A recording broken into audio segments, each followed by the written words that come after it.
Reka ngaruke nari maze kubabwira amakuru yo hanze mu gihugu cya Uganda, namo mvuga inkuru y'akababaro umugabo yahuye nayo witwa Moses waje gukatwa ubugabo n'uwitwa Suzana na Muganza. Ariko reka twigire ku nkuru itanye n'u Rwanda. Uyu ni umunyarwandakazi bita Umwiza Sate Hagira. Uyu nguyu rwose Umwiza Sate Hagira yari umunyarwandakazi wakoraga mu gihugu cya Oman, waje kwitaba Imana azize impanuka. Mbega inkuru y'akababaro cyane. Yari umukobwa mwiza cyane, yari ikizungerezi, ariko urupfu n'ubundi warushaka abo beza. Urupfu rutwara beza rugatwara babi, bose ruratwara ntawe rusiga, ariko rurarya rukavuna umuheto pe cyane rwose. Uyu Umwiza Sate Hagira w'imyaka 32 y'amavuko, ntabwo ubuzima bwe nyine bwigeze cyangwa se wenda twavuga ko ntabwo ugeze abasha kugira amahirwe yo gukomeza kubaho, kuko impanuka y'imodoka niyo yazize. Akaba rero ari urupfu rwamenyekanye mu masaha y'umugoroba w'ejo hashize. Ubwo rero nuko byari bimeze, ntabwo byari byoroshye, gusa bivuga ko ngo yagonzwe n'imodoka itapfa. Ariko uyu muryango wa nyakwigendera watangaje uvuga ko ngo Umwiza Sate yakoraga akazi ko mu rugo mu gihugu cya Oman, mu mujyi wa Muscat. Muri Oman hari abantu baba baragiye gukora imirimo yo mu rugo, bagakora akazi gasanzwe n'iki, ariko ubwo uyu yazize impanuka. Impanuka rero ngo yakoze ubwo yari agiye guhaha mu iduka rito bizwi nka alimentation, maze rero ngo agongwa n'imodoka ubwo yari ashatse kwambuka umuhanda, iramugonga. Rero ngo nyuma yo kugongwa yahise yihutanwa kwa muganga mu bitaro byitwa Ibra Hospital, hano yaje gupfira. Nako nagahinda cyane, inkuru y'akababaro n'agahinda gakomeye. Uyu mukobwa rwose nyagasani, urupfu rurajyana rugatwara abantu, rukazonga abantu pe. Romani rwose inkuru yariyo ni inkuru y'akababaro cyane. Ujya kwigenda rero uyu Umwiza Sate Hagira, uyu nguyu akaba yari umusilamukazi, wari umwe mu bitangaga cyane ngo mu bikorwa by'idini ya Islam mu Rwanda, yagashyiramo rwose n'ubufasha n'ibindi byose bitandukanye, ariko nyine ntabwo yabyoroshye. Gusa abo mu muryango we bavuze ko ngo hakiri gushakishwa ibyangombwa kugira ngo hazanwe mu Rwanda ariho ashyingurwa, ariko urumva ni agahinda gakomeye cyane.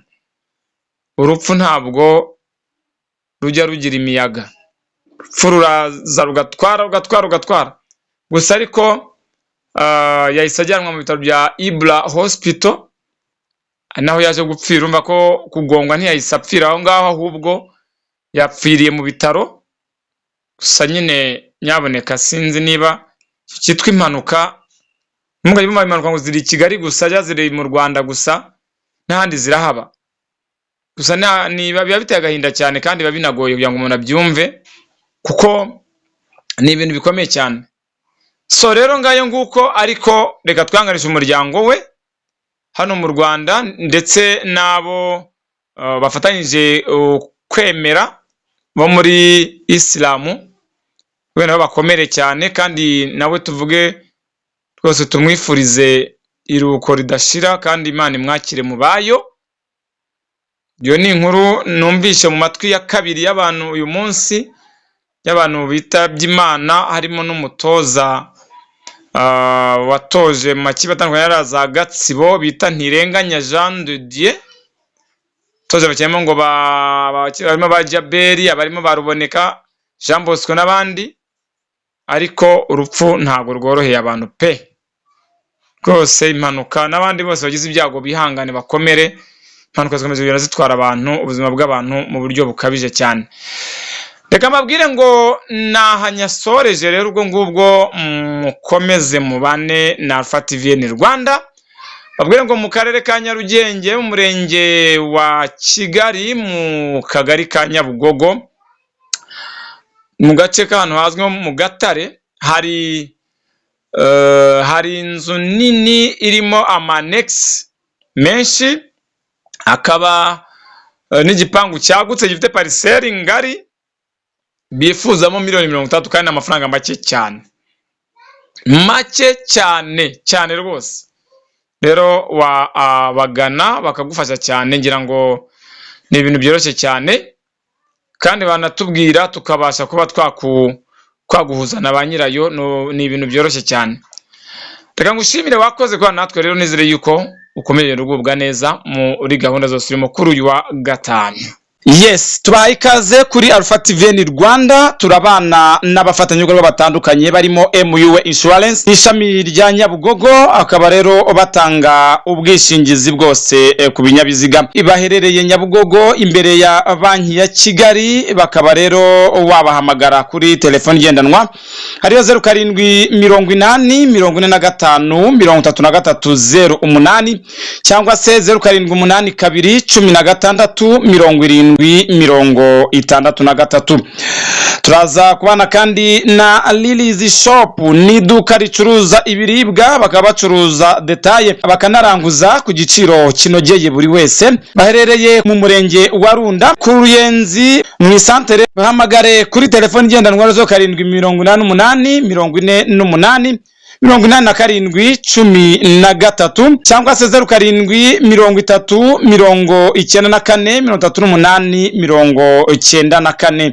Turaza kandi kuba turi kumwe n'umuhanzi Musabyimana Donati, ni nayo mazina asanzwe akoresha kuri YouTube channel ye. Urasanga indirimbo zinyuranye, indirimbo zinyura imitima zikanaruhura intekerezo zinaniwe. Ibuka gukora subscribe, koresha ya ndetse na comment. Ni ingenzi kuri we, cyangwa se umuhamagara kuri 0788410981. Turabana kandi na Stay Kigali, ni inzu y'amacumbi nziza cyane, guest house y'icyerekezo, ifite ibyumba byiza naho kuruhukira heza, naho wicara witegeye ubwiza nyaburanga bwa Nyarugenge ndetse na Gasabo. Baherereye ku Kinamba muri Rompuwe kuri Zebra Crossing, mu kuboko kw'iburyo uvuye ku kiraro kiva mu mujyi, ni haruguru y'umuhanda kuri clôture y'amatafari ya Ruriba. Urahabona icyapa cya Stay Kigali. Bahamagaza 07921918 cyangwa se 0722421322. Yes, Fisi Shop ni iduka rikomeje kuba ubukombe mu ngo zacu. Babafitiye amasorori meza y'ubwoko bwose, amasahani, amateremusi y'icyuma na plastike. Babafite kandi amakanya, amasafuriya ya yandi mukunda. Babafitiye keto zo gutekamo icyayi wibereye muri sari wawe. Babafite amapanu yo gutunganyirizaho umureti ndetse n'ibindi biryohera abasirimu. Babafitiye blender zo gukora umutobe. Babafitiye blender zikora ji zitunganwa iwacu. Babafitiye amaplato meza, amatasi, plota manje zidutwaza ibyo kurya mu ngendo zitandukanye. Babafitiye kandi ibirahure byo kunyweramo. Babafitiye ndetse na amatasi. Babafitiye amabase n'indobo nziza bidapfa kumeneka ubusa. Muri Fisi Shop babafitiye udupaniye twifashishwa mu buryo bwose. Bakagira utu etajeri tubika ibintu neza. Isafuriya nini nziza zizwi nka muvero zirahari. Babafitiye imikeka n'ibindi wifuza byose wabisanga ariya muri Fisi Shop. Abacuruzi bakeneye ibicuruzwa mugende murangure muri Fisi Shop ku giciro cyaho kiri hasi cyane. Abakeneye ibishingiranwa amajyambere mugiye kurushinga mu ugurire muri Fisi Shop, bizabafasha kuko ibiciro biri hasi cyane. Abifuza guhindura ibikoni byabo cyangwa se gushimwa n'ababagendereye mu ngo zabo mu gihe bari ku meza, mugane Fisi Shop kuko nibo gisubizo cyanyu mwebwe ubwanyu ndetse nanjye ndimo. Bararanguza bakanacuruza kuri detaye muri Fisi Shop. Rero nta handi ni muri Fisi Shop babaye ubukombe. Bakorera Nyabugogo ku muhanda uzamuka werekeza ku mutelemuko mu itaje izwi nko kwa Materne muri flow ya mbere mu ruhande rureba kwibagiro ahateganye n'isoko ryubakiwe abazunguzayi hejuru y'ahacururizwa amashuka.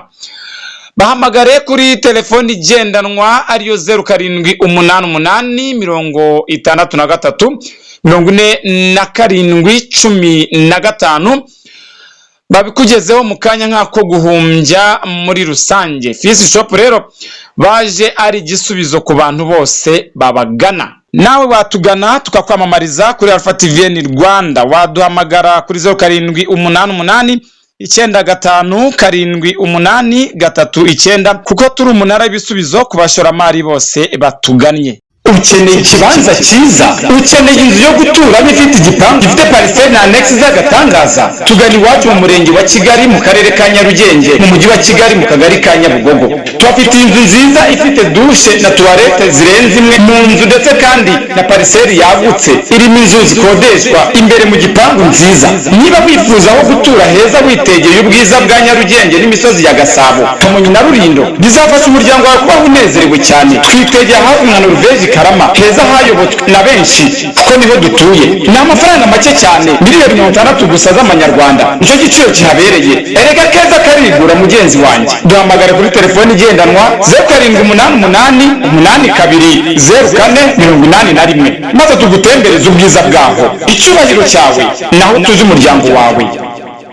Lilies Shop, iduka ry'icyerekezo ku bakene ibyo kurya by'amoko yose, turaranguza tukanacuruza detaye. Tubafitiye ibyo kurya by'amoko yose, umuceri mwiza uyu wahogoje abawuguriye iwacu, isukari nziza, ifu ya kawunga yayindi iryohera uwayikoresheje.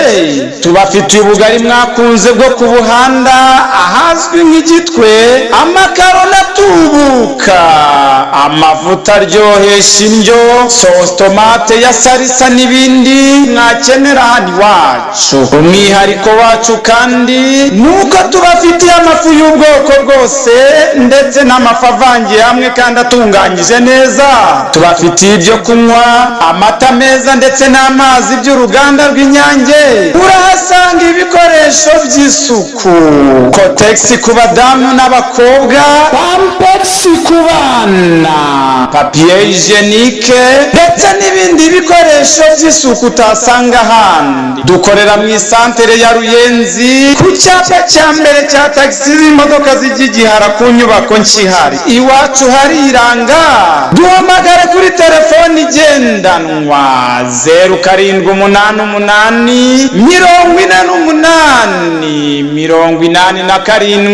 0788 cyangwa se uduhamagare kuri 073034 tubikugezeho mu kanya nk'ako guhumbya. Lilies Shop, ibiciro byacu binogeye abatugana bose. Muraho, nitwa Nigena Josiane, nkaba nkorera company yitwa MU Insurance ishami rya Nyabugogo. Product dutanga harimo motor insurance, harimo fire insurance, general accident insurance, engineering insurance, Bama bonds, marine insurance, money insurance, travel insurance, aviation insurance n'izindi. Twabashishikarizaga rero kutugana, dutanga serivisi nziza. Tukaba twari mu imbere ya Beka mu etaje y'uwitwa Jacobo, etaje ifatanye na station SP. Ikaze rero, ni karibu.